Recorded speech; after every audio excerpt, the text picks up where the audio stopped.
वक्रतुण्ड महाकाय सूर्यकोटि समप्रभा निर्विघ्नं कुरु मे देव सर्वकार्येषु सर्वदा।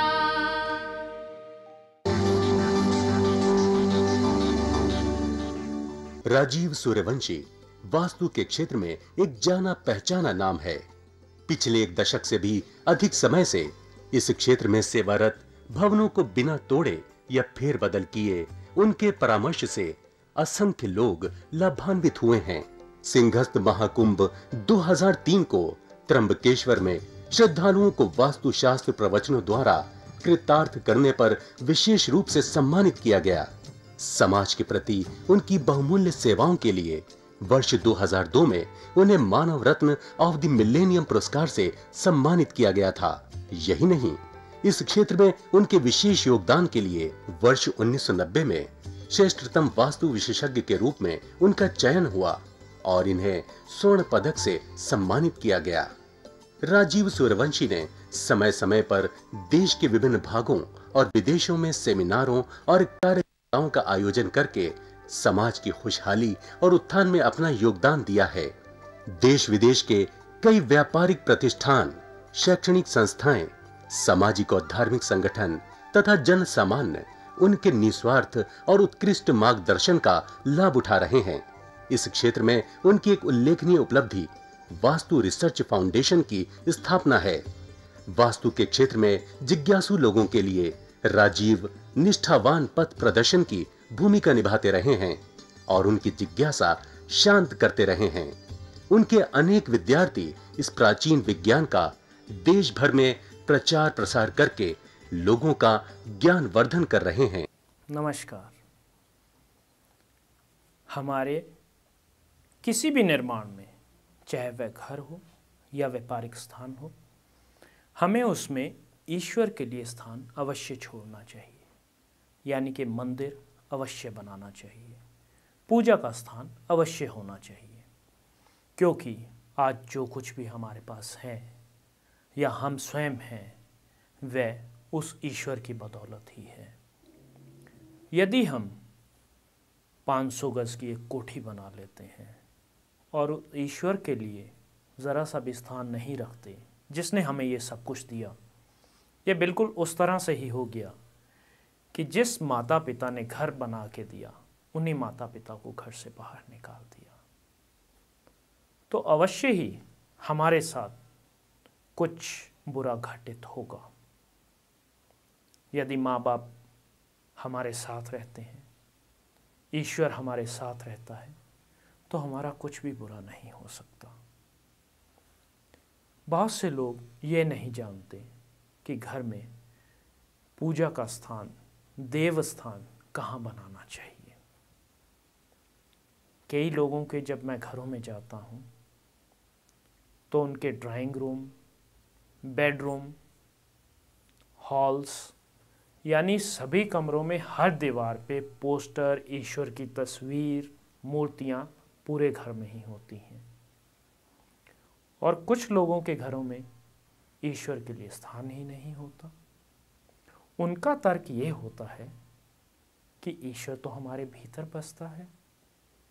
बिल्कुल सही तर्क है, किंतु दोनों ही गलत हैं। हमें ईश्वर को हर स्थान पर नहीं रखना चाहिए।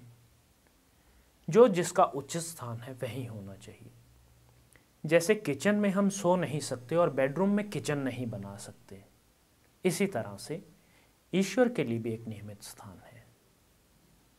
हमें ईश्वर का स्थान, भगवान का, पूजा का, अध्यात्मन के लिए जो भी स्थान है, वह पूर्व में, उत्तर दिशा में या पूर्व और उत्तर दिशा जहाँ दोनों मिलती हैं वहाँ पर रखना चाहिए, जिससे कि भगवान की कृपा हमेशा हम पर बनी रहे। मैंने बहुत से ऐसे केसेस में देखा है कि जहाँ पूजा का स्थान गलत दिशा में होता है तो वहाँ पर या तो घर के मुखिया यानी कि बड़े सदस्य या फिर घर में बच्चों को, मुख्यतः लड़कों को स्वास्थ्य और जीवन हानि रहती है। ऐसा मैंने अपने 20 साल के कार्यकाल में अनुभव किया है।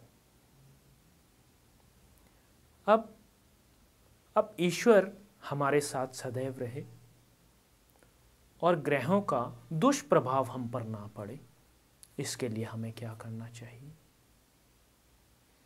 अब आपने ये देखा होगा कि भगवान शिव शंकर, जो कि इस सृष्टि के और तीनों लोकों के रचयिता हैं, उन्होंने रुद्राक्ष की माला धारण की जिसमें 108 मनके हैं।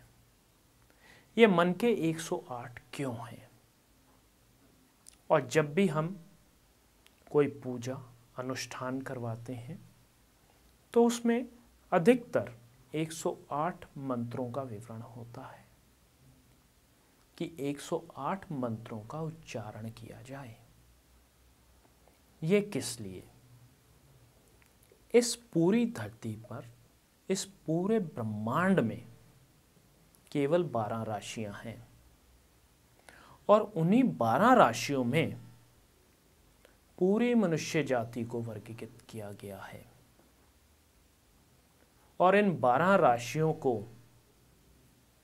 नियंत्रित करता है, कंट्रोल करते हैं ब्रह्मांड में स्थित 9 ग्रह। 12 राशियां और 9 ग्रह को जब गुणा कर दिया जाता है तो आता है 108। इसीलिए भोले शंकर ने 108 रुद्रों की माला धारण की ताकि 12 राशियां और 9 ग्रह सदैव ही उनके कहे अनुसार चलें, सदैव ही उनके लिए मार्ग प्रशस्त करें। ये हम मनुष्य को उन्होंने एक उपाय बताया है कि यदि आप 108 बार मंत्रों का उच्चारण करेंगे तो 12 राशियां और 9 ग्रह सदैव आपके हित में रहेंगे। इस प्रकार वास्तुशास्त्र से आप लोग अपने जीवन में ही खुशी, शांति और समृद्धि पा सकते हैं, क्योंकि स्वर्ग और नरक इसी धरती पर है। हमें किसी दूसरे स्वर्ग में नहीं जाना है। इसी जीवन काल में ईश्वर को नियमित स्थान देते हुए कार्य करना है।